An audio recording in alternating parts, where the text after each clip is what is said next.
Okay, awesome. Welcome, everyone. Thank you so much for being here today. I'm Shamoli. I'm a community associate at Terra. Today, we're being joined by Pavina, who is a global renewable energy professional and is leading the execution of innovative products across energy storage and electric mobility in the Australian market. Today, we'll learn more about Pavina's own climate journey and her work in the energy space in Australia, and then we'll take some time for questions with the audience in the second half of the event. So without further ado, I'll let Pavina just introduce herself shortly, and then we'll go into some questions. Thanks, Shamali. Hey, everyone. Thank you so much for joining and giving the time to obviously learn a bit more about myself and my work. As Shamali mentioned, I'm leading the demand-side decarbonization strategy and product development at Iberdrola in the Australian market. For those of you who don't know or have not heard of Iberdrola, we are a global energy utility and renewable energy producer headquartered out of Spain with footprint in the US, the EU, Latin America, APAC, and Australia. And my climate journey really started off as having an interest in access to energy. I think I grew up in Bangkok, Thailand, but used to spend a lot of summers in India, where my family's from. And over the summer, there was a lot of problem. I think we had power outage several hours during the day in the summer, and I learned about this concept called load shedding, where essentially my family had to rely on starting diesel gensets to supply energy during that hours when we didn't have we couldn't rely on power from the grid. And I just became really interested in kind of the problem around, well, how do you increase access to energy, particularly in the Asia Pacific market. Went to grad school to focus on energy policy and spent a couple of months really in Myanmar back in the day in 2013, trying to understand how to bring access to energy in parts of the country where communities weren't connected to the grid, and really came across the opportunity for clean energy, particularly for displacing fossil fuels in a lot of the emerging markets, particularly in the Asia Pacific region. So after graduating from grad school, I went back to the Asia Pacific region and spent a couple of years working on grid scale renewables and power projects in general in the Asia Pacific region with Siemens Financial Services, mostly on the commercial side, not engineering, but worked very closely obviously with the product and engineering side. After a couple of years doing that, working on kind of solar and wind, particularly onshore wind, I became very interested in emerging technologies, particularly energy storage. At that point in 2018, there was a lot of investment going into grid scale renewables, grid scale energy storage in Australia, particularly looking at how to unlock the power of storage to solve the problem of the intermittency of renewables and to provide firming capacity in the grid. And the first projects came online in 2018, and I thought, wow, there was huge potential for energy storage as a technology. But particularly, I think once I got on that path, discovered that, well, decarbonizing supply is just one side of the problem. I think when we talk about 59 billion gigatons annually that needs to be removed from the atmosphere, I think there's been great focus and a lot of investment going into decarbonizing the energy supply and the grid in general, and not enough focus on the demand side. And I think I became interested in, well, how do we help other industries like transport, manufacturing, and particularly industries decarbonize through using several technologies like PV, energy storage, and transport electrification. So that's kind of how I ended up in my current role, looking at emerging technologies that we can launch to market to help the commercial and industrial sector decarbonize. Awesome, thank you. Oh, yeah, thank you, Pavina, for that quick introduction. What would you say is unique about working within the emerging technology space? I think it's such an exciting space. I remember I spent about 8 years really working in grid scale renewables, and a lot of the people that I'd worked with, a lot of the engineers had either been in the industry for a long time and had experience during the first wave of renewable development in Europe, and was basically bringing that to other jurisdictions, and bringing the learnings and the lessons, particularly in onshore and offshore wind that we were working on in APAC. The big difference, I think, with regards to the demand side decarbonization equation is that, well, we've never really, although we have existing technologies that we need to electrify the built environment, transport, and manufacturing to some degree, I think we haven't really done this at scale in many of the markets, even in the EU. So I think what's exciting about it is that, one, we're trying to basically work with industries that haven't really done this before. So it's understanding how to help customers get on that journey and meet their sustainability targets. And it's the opportunity to learn about in new industries, right? For example, I hadn't really known much about the transportation industry, and it's still a struggle for me to understand how fleet operators, some of the complexities around operating fleets, whether that be last mile or heavy duty trucks. So it's really important. It's a great opportunity to kind of learn about a new industry and bring that value add to customer, right? Where I think a lot of times we go in, I think I have to go in with a lot of humility, knowing that, yes, from our perspective, we're experts, and what I know well is the energy piece of the equation, but I don't want to necessarily know how to run a fleet or how the transport industry work, or we're not manufacturers of EVs. I think it's working alongside partners and stakeholders like EV manufacturers to build that integrated value chain to customer. The second exciting part is that I think it was the IEA that talks about we have like 60% of the technologies to electrify, and we've achieved kind of proof of concept for those technologies, right? And a lot of it is electrification and we've tried and tested these technologies like solar PV and lithium-ion battery storage, but there's still the other 40% that is still in kind of early stage R&D. So the exciting part for me is how do we find an opportunity to bring that out of the lab and commercialize that out to market and build it at scale, right? So one of the things that we're looking at currently is helping industries that operate at high heat temperatures that would typically rely on gas boilers, look at whether they can utilize long duration storage technology like thermal energy storage to generate steam through green alternatives by co-locating solar at site. So that's a very exciting space, and there's obviously huge opportunity to help industries, hard to abate sector, decarbonize and electrify their steam. That's what I find really exciting. And I think the third piece is, I think working on large scale renewable generation, a lot of times you're not necessarily dealing with humans or customers at the end of the spectrum. I think a lot of times we deal with large utilities that essentially are signing offtake for the electrons. But I think what I find really exciting on the emerging tech side is that some of the products that we're trying to design there's a lot of human interactions element to it. For example, EV chargers. So it's getting an understanding of what the customer experience is and also what the customer journey is when it comes to corporates that are looking to meet their sustainability targets. What are the different elements that they need to consider when adopting these technologies? Yeah, thank you.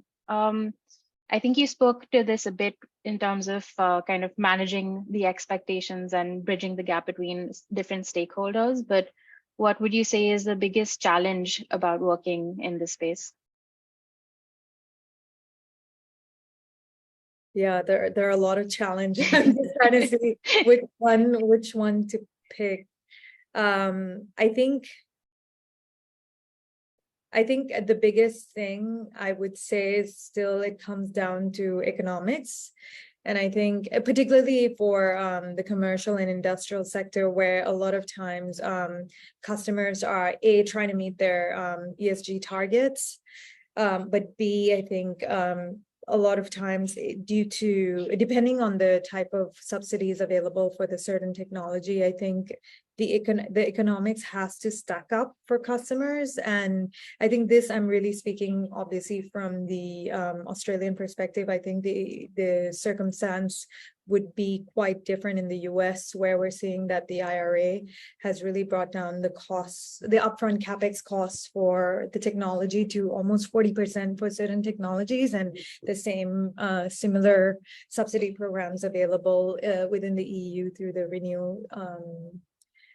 EU Industrial Act. And I would say that I guess that's the biggest challenge that we're personally facing is how do you make the economics stack up for customers, particularly where we see projects like lithium-ion battery storage, installing it behind the meter, or EV charger, where infrastructure upfront capex is still high for a customer. So how do we innovate around business model to provide like as a service model, for example, charging as a service, where we essentially shift capex to opex so that the customer is just paying a service fee. And the second aspect is this is not necessarily the core business for a lot of commercial and industrial customers. For example, a fast food chain or a furniture manufacturer are not necessarily interested in owning charging infrastructure or operating batteries. So I think the biggest challenge and opportunity for us as an energy supplier is how do you come in and kind of help customers still meet their sustainability targets, but also find an commercially feasible business model that would help them meet their sustainability target, but also bottom line. Yeah, great, thank you. Yeah, since you spoke of opportunities, I'll also ask, what opportunities do you see for individuals maybe looking to enter this space, especially in Australia?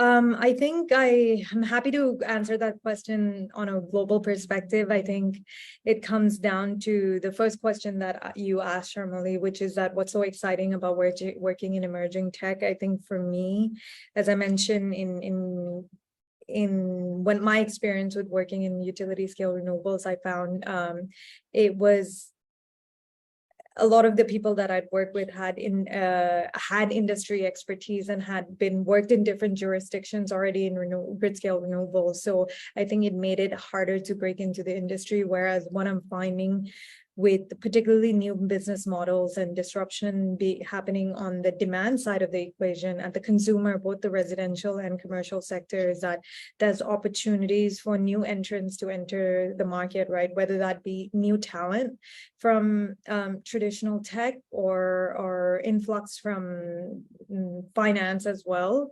And I think what that presents is also an opportunity for new business model innovation and also technologies to be launched to market.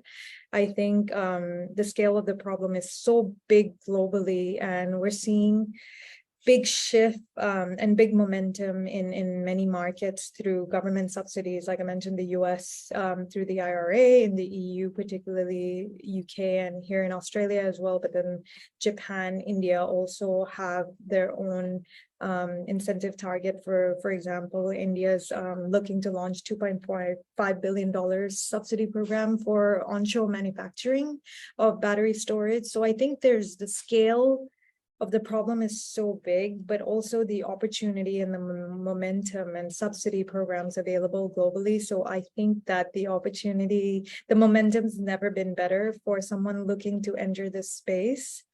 The biggest advice I would have is, I guess, be curious about the problem. I think that's kind of where I started when I switched over on the emerging technology side. It wasn't really that I had experience working in transport or manufacturing and per se. It was just that I was very curious about what problem the customer was going through, and spent a lot of time, I think, speaking to customers, but also observing regulatory trends, particularly, I think, from the EU, given that on a lot of fronts, the EU has been a leader on the sustainability in terms of promoting sustainability standards globally and getting an understanding of, well, how can you apply that to other jurisdictions, right? For example, in Australia, we're actually getting the first mandated legislation for corporate carbon disclosure only in 2024, whereas it's already been launched in the EU. I think the US is already talking about it.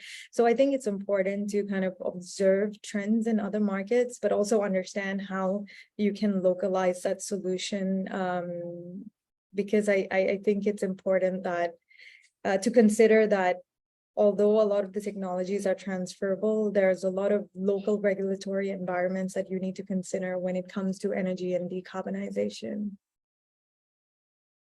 Yeah, thank you for that answer, Pavina. I see some questions from Victor in the Q&A.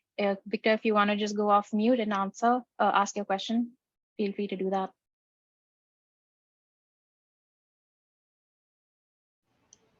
Okay, thank you so much. Good morning from here. I would like to thank you so much for the exciting information you're giving to us. What I just want to find out is in terms of alternative energy sources and solutions.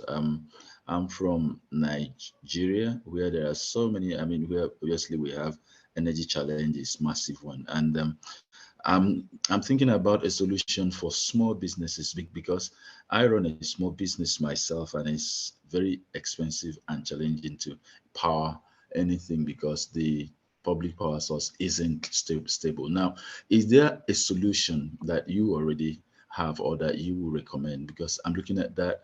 It's a massive market here with small and medium scale enterprises everywhere. Now, is there a solution that can sort that problem out for us here, a stable solution? I've seen a few, but they don't last. So do you have or recommend one? Thank you. So just so I understand the question correctly, you're looking for energy solutions for the small and medium enterprise in yes. the market. Yes. And is the traditional source essentially relying on diesel generators or energy from the grid that's predominantly fossil fuel generated? Yes, most small businesses rely on, let me say, petrol and diesel sets. Yeah, I mean, that's what we use because the public power grid is very unstable. So, but what everybody has is a generator using either fuel or diesel. Yep. So that's really interesting, and I guess I can speak to my own experience that we've seen here in the Australian market where there's opportunity for microgrid solutions. So that's smaller scale solar, on-site solar PV plus to some degree lithium-ion battery, but essentially you've got a microgrid solution that can be deployed in off-grid and remote area applications, but also where you can essentially look to displace diesel genset. I think the technology exists. It's about how do you make the economics then stack up for the customer and what type of subsidy program are available. Solar PV, I think in Australia at least, and in many markets, I think we're seeing the levelized cost of generation really be comparable to fossil fuel as alternatives, particularly for grid scale. I think where we have seen it hard or challenging for particularly in the B2B business to business side of things is making building the commercial business case for lithium ion 2 to 4 hour storage. Okay, I'm thinking about the economics, like you mentioned. I don't know if you've ever explored the option of bringing small businesses together, probably in a locality, bringing them together to either finance a mini grid kind of just to share the cost and make sure it makes sense economically. I don't know if you've ever done that. That's a good question. I think particularly in island markets like Indonesia and Philippines, where there's a lot of reliance on diesel gensets across different islands in the archipelago, I think there's been several business models around deploying portfolio of microgrid or smaller scale generation projects. I think the challenge there would be to the counterparty risk, ultimately who you're signing the offtake customer contract with, whether there's some sort of buying group or single credit-worthy buying group that you can structure together, or if there's some sort of guarantee available from a multilateral institution, right, to fund the rollout of the project. Okay, thank you so much. I guess I'll be exploring this probably with you and the group for that. Thank you so very much. Thank you. Thank you for your question, Victor. I see a question from Joe in the chat as well. Joe, if you'd like to just come off mute. Hi, Pavina. Nice to meet you. I just recently moved from Boston, Japan. I used to work at a healthcare IT company doing UX and product design. I'm really curious to know more about the kinds of customer experience problems that you see. Which ones are the really kind of like burning ones that need attention? And if you could also kind of get me some more context, like, are these customer experience problems with like physical products? Are they with digital products? Are they with services? That'd be really helpful, as I'm really just trying to get a sense of like, where would be a good place to kind of start my journey, since I'm pretty new to climate and sustainability. Yeah, for sure. I think if I can give a couple of examples, the first one I'll talk about is probably in the electric mobility EV charging space. I think the challenge or the problem we're seeing in the market is probably around the technology hardware, and particularly in the Australian market, is that hardware, the EV charger is not being maintained really well by the charging network operators. I think customers, EV drivers driving up to charging and not being able to charge. I think we're also seeing a lot of, because the growth in EVs, charging infrastructure hasn't really kept up with the accelerated adoption in EVs. We're seeing really long queues for customers that are looking to obviously access EV charging infrastructure. I think the biggest challenge from the installation side is obviously the hardware. The hardware particularly is not always the issue, because it's always, we're seeing innovation on the EV charging hardware side, and the installation is quite straightforward. I think the biggest challenge when it comes to installing this at commercial and industrial sites is that you need a network infrastructure, whether you have enough electrical capacity at site to install particularly fast chargers. And if you don't, a lot of time customers would need to go through an infrastructure upgrade at site, which can cost a lot and put a lot of burden on the upfront capex required. So I think it's less of a I guess, a customer experience issue when it comes to the install and the infrastructure side, and more from the network capacity. And it's a problem that I think if you zoom back and take a step back, I think what we tend to realize that particularly in the EV charging space, there's so many stakeholders that needs to come together, and that's probably similar to trying to get a large-scale renewable project up and running as well, where you've got the distribution network provider, the electricity retailers, and on the supply side, and essentially you've got consumers, whether that be commercial customers that are installing the chargers, or EV drivers at the end of the spectrum, right? So it's really trying to manage and regulation, and I think it's trying to manage and navigate the complexity around bringing multiple stakeholders together to launch an infrastructure project. And again, this is speaking from the infrastructure side. From the digital side and software, I guess one of the challenges we're seeing is that, and this comes out of, I guess, opportunity for distributed energy resource. One of the products that we're looking at is, well, there are all these EVs that are going to go online in Australia. I think the target is 4 million by 2035. customers are installing solar PVs, and there's projection of residential battery also going online, which means that we're going to see a very decentralized energy system, but also potential to use software to orchestrate or communicate with hardware installed behind the meter, right? And orchestrate services that orchestrate these technologies, hardware, through different sort of protocol to provide services to the grid or energy retailers, whether that be turning down load during peak demand winter or summer periods when there's a lot of stress on the grid, or essentially sending energy back into the grid through coordinated energy storage, right?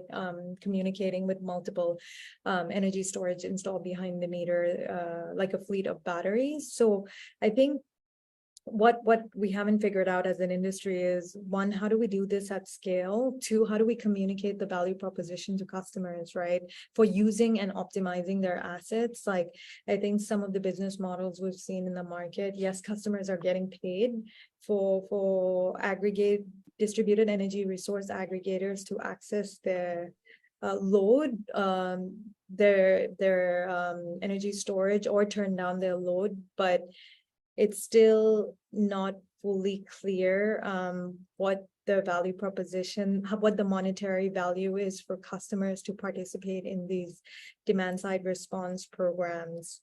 But there's obviously huge opportunity for scale. Ultimately, I think the third aspect is, if we're talking about all these assets being controlled through software particularly, and interacting with the grid, right?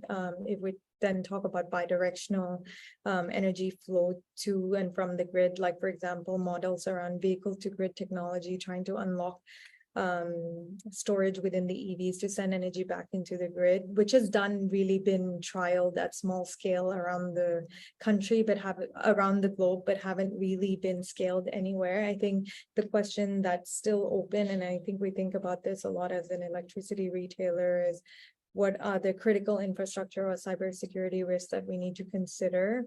One, and I guess this is probably more a question for the energy system operator, is what are the exposure that they need to be aware of, right? When obviously we're talking about controlling many fleets of hardware that's installed at the customer side. Okay, so the first one you mentioned was just balancing the various needs of, and we're not, do you not say stakeholders, you mean partners and institutions and such, like a whole range of different players that are involved in making, having that infrastructure be stood up. That's, you're talking about managing the needs of, and priorities of those stakeholders across those different kinds of companies and institutions, or is it like within a particular company? Just a clarifying question. I think, yeah, that's a good question. I think it's streamlining the process across multiple institutions, right? Permitting is a big issue, particularly for large scale renewables. And I think particularly in the US, I've seen data that there's a queue of renewable scale projects that are looking to be connected or looking to get permitting approval to go ahead with construction. And I think we need a way to probably streamline these processes, as we have a very ambitious timeline for delivery for particularly large scale renewable projects. And I think the second aspect is also, I think when we think about getting an infrastructure or project up and running, it's engaging with the regulators, engaging with distribution network operators where it makes sense at the distribution network level, retailers where relevant, and that's more on the demand side. I would say that at the consumer level, I think social license is a big topic that needs to be focused on. And I think it's essentially, if we're going to use these customer assets that are installed at their site or that are owned by customer, for example, controlling their energy storage or controlling their EVs at home, the question is, how do we engage customers early enough to first get buy-in from the customer, get that social license, but also get them to be part of that journey, right? When designing products to market. Okay. Thank you. Very helpful. Thanks, Joe. Shubhabrata, I see you have a question in the Q&A, if you'd like to. Yes, sure. Thank you. Thanks, Shamoli. You can call me Shu. So I'm a chartered accountant. I'm based out of Melbourne in Australia. And earlier in your intro, you mentioned that you are currently focused on the Australian market and the demand side decarbonization. So I have followed this sector, the clean tech sector, over a number of years, and even up until maybe 2 or 3 years ago, you didn't see a whole lot of regulatory support in Australia to sort of go down the path of decarbonization, given we have such a strong production base of coal and also other fossil fuels, coal, gas, and oil. So at this point in time, my question is very much Australia focused, and like, how do you see the regulatory landscape changing and more incentives coming through in terms of decarbonization, electrification, renewables, and creating more job opportunities for people shifting careers into the space? That's a really interesting question, and I'll provide 2 thoughts on that. First is that, yes, you are right. I think there's been a policy vacuum for a long time in the Australian market when it comes to investment in large-scale renewables and clean tech in general. So I think the private sector has really led some of the investment, particularly large-scale solar, wind and energy storage. Having said, to be fair, there was the renewable energy target program that was launched, right? That really helped kind of subsidize some of the projects that came online. And there's been obviously a push to relaunch a new version of the renewable energy target, which essentially brings value to some of the what we call the LGC, but it's essentially a renewable energy certificate, is what they call in markets like the US, and that helps to build the business case for large scale renewables. And I guess the second comment I'll make is that on the consumer level, I think there has been a lot of incentive program that was launched, I think, over a decade ago to support feed-in tariff program for consumers to adopt rooftop solar PV at the residential level, right? Particularly because energy costs have been so high in the Australian market. And I think that has resulted in a growth in rooftop penetration in the Australian market. I think a third of households have solar rooftop. I think they talk about really probably one of the highest per capita installation in the world took place in Australia. So I wouldn't say that there was a complete vacuum. I think there were some policies in place that helped drive the sector. I think the opportunity now is that I think the federal government has been quite responsive, particularly on the back of the IRA momentum in the US, the IRA, and in the EU as well, and have launched their own program to support electrification in the Australian market. I think there's $2 billion of funds available for households to electrify. And then there are other pools of funding available through the Australian Renewable Energy Agency, which is a government-backed financing institution that provides non-dilutive funding, grant, and subsidies to new innovation projects. And there's been a lot of, I think, $400 million pool of funding for industrial decarbonization. And so there is programs that are being launched both at the federal level, and also the states are taking, like New South Wales, Victoria, and Queensland are taking a lead in setting their own targets to be carbon neutral to reach net zero within their energy system by 2030, 2035, right? So we're seeing that, and also lots of incentive program being launched, whether through renewable energy zones or offshore wind bidding that we're seeing in Victoria and New South Wales. And I think the opportunity is that for the first time, we probably have a coordinated government strategy, both at the federal and state level, which means that probably no better time than to get clean tech project up and running from a regulatory perspective than before. Thanks very much, Pavina. And if you like more information on the different subsidy programs available, happy to share information. Thank you. Thanks.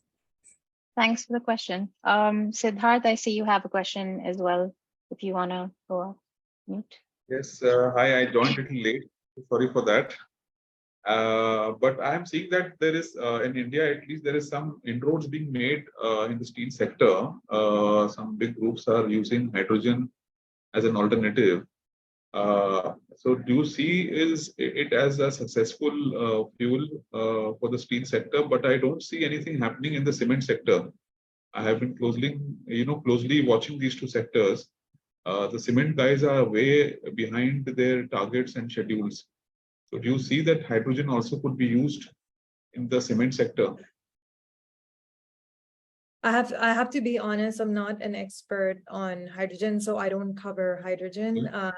I think as I can speak from the customer, from the institute, from our company perspective, at Iberdrola, our view on hydrogen is that we believe that there is a opportunity to leverage hydrogen derivatives like ammonia for agriculture, replacing fertilizer with greener products, but also green methanol for shipping, particularly where the shipping industry has come out and made a commitment to decarbonize, reach net zero by 2050.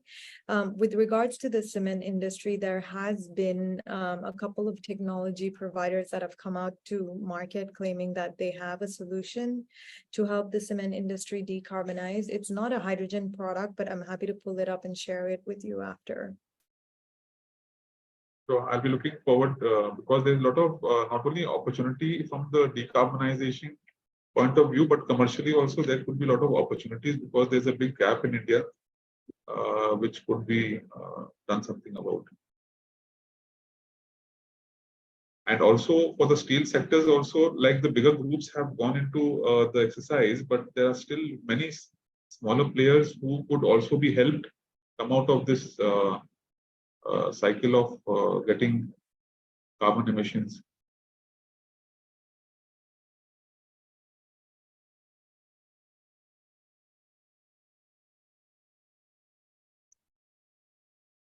Thank you for your question, Siddharth. Yeah, if anyone else has any questions for Pavina, please feel free to raise your hand or go off mute.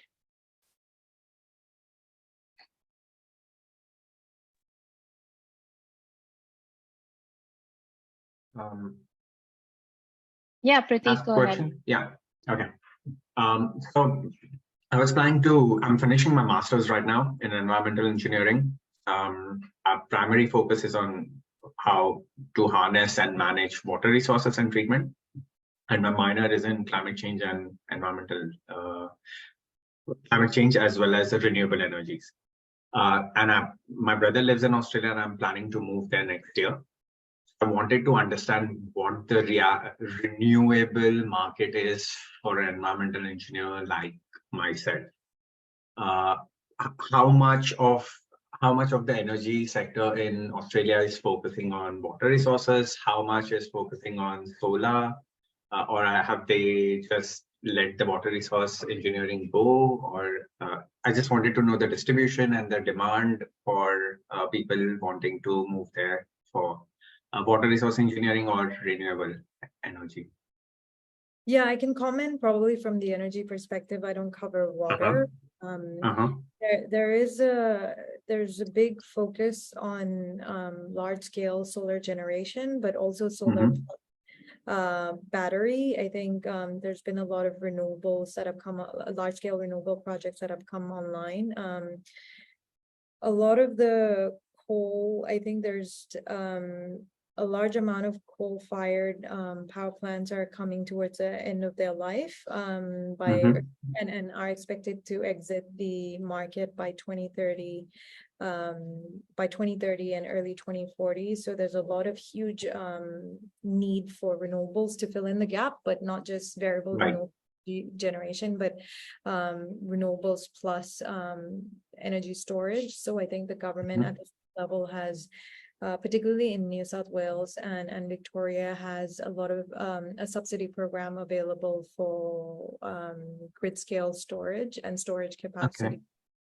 So I think it's a great market for you to focus on. Okay. Thank you so much. Thanks, Prateek. Yeah, does anyone else have any questions? We have about 15 minutes left with Pavina.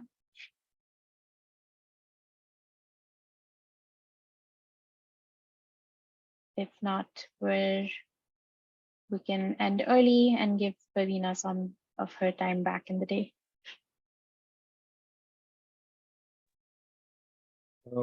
Pavina, can you share your views about the roadmap for the next 2 years that you see in the decarbonization industry, the developments or the new tech that you expect to come?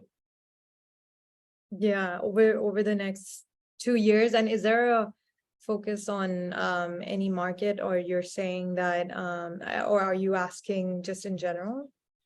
It's a general question, especially because you see a lot of new tech is being experimented in the global north. So, and from the Indian perspective, you'll get tech much later on. If you could share your views about what's going to happen in the next 2 years, I think there will be a lot of things to be catching up that India needs to do.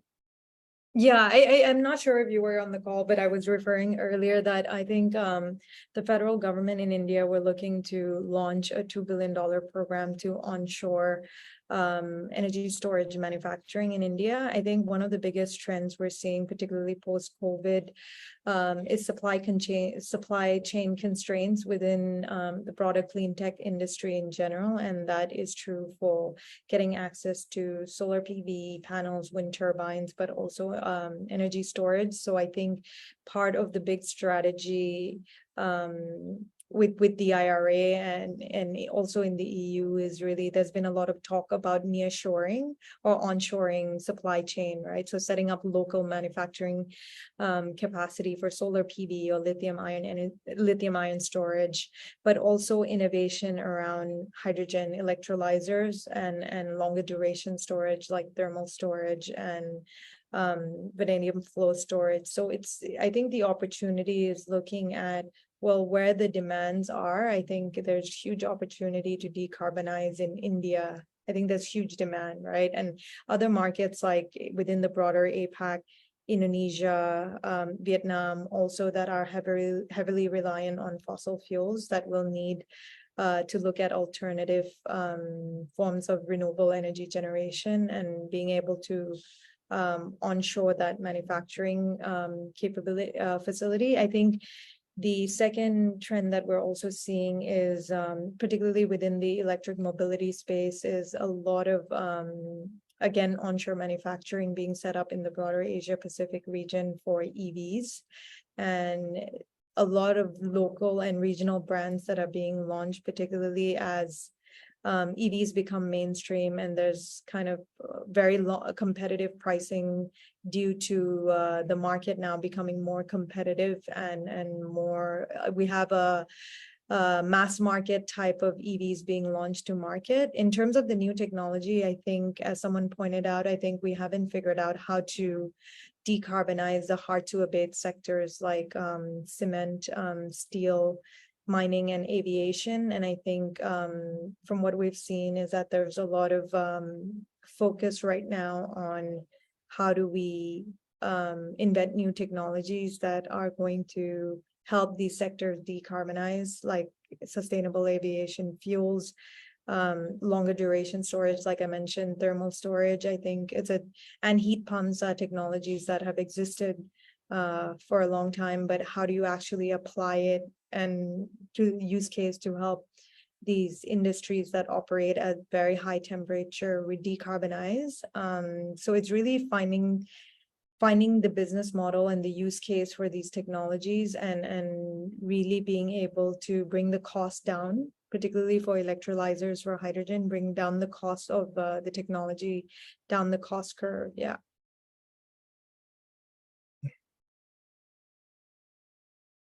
Okay, hope that answered your question, Siddharth. Thank you for it. We have a question from Shab. Do you want to go off mute? I don't think you can hear me. I'm literally in the middle of the ocean. You might have to read my chat. Yeah, sure. I can read it out for you. All right. So the question is, the current Australian government promised a lot during the elections along with the push from the deals. Since then, there has been a lot of backsliding. What do you think can be done to keep the federal government to higher standards and targets for emissions and renewable targets? Yeah, this is a very interesting question. I think I wouldn't be able to share an institutional view, but just from my personal experience, I think we're very fortunate to live in a democratic country where I think voters' rights make a lot of difference. And I think we've seen that there's been a lot of demand coming in from the voting bank. I think consumers, that climate change is a big focus, should be a big focus for the government, particularly. And I think interlinked with that is decarbonization of the Australian energy system and industries, right? And particularly because I think in the past 4 years, also since I've moved here, we've had a number of climate-related disasters here, whether that be with the bushfires in 2020 or subsequent floods in different states that through the different years that we've been affected by changing climate pattern with La Nina first and now El Nino. And I think so there's a bigger focus being pushed from the consumers, right, from the voting side. And I think that's probably what's gonna be pushing, I think I think pushing the government to really meet their commitments. And I would say that I think where the opportunity is industries and private sector. And I think the government probably hasn't, I think the government has huge opportunity to focus on really the top emitters in the Australian market, right? And whether that you look at oil and gas or mining. And I think they launched the safeguard mechanism, which is a legislation to help the top 30 emitters, I think, cut their emissions. But I think there's probably room or opportunity to diversify and launch that, diversify that program a bit more to focus on, well, what are these sectors really doing? And I'm a firm believer that I think if we really want to shift the dial when it comes to decarbonization, we've got to focus on really the large corporates and the large emitters.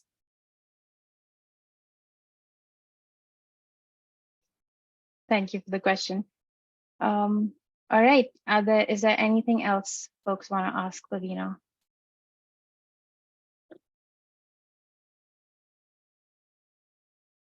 If not, we can end here.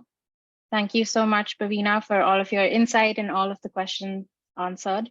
If anyone has any burning questions, feel free to go off mute right now. If not, you can definitely post your questions in chat or email them to me. I'll drop in my email here and we can forward them over to Pavina as well if there's anything else you want to know.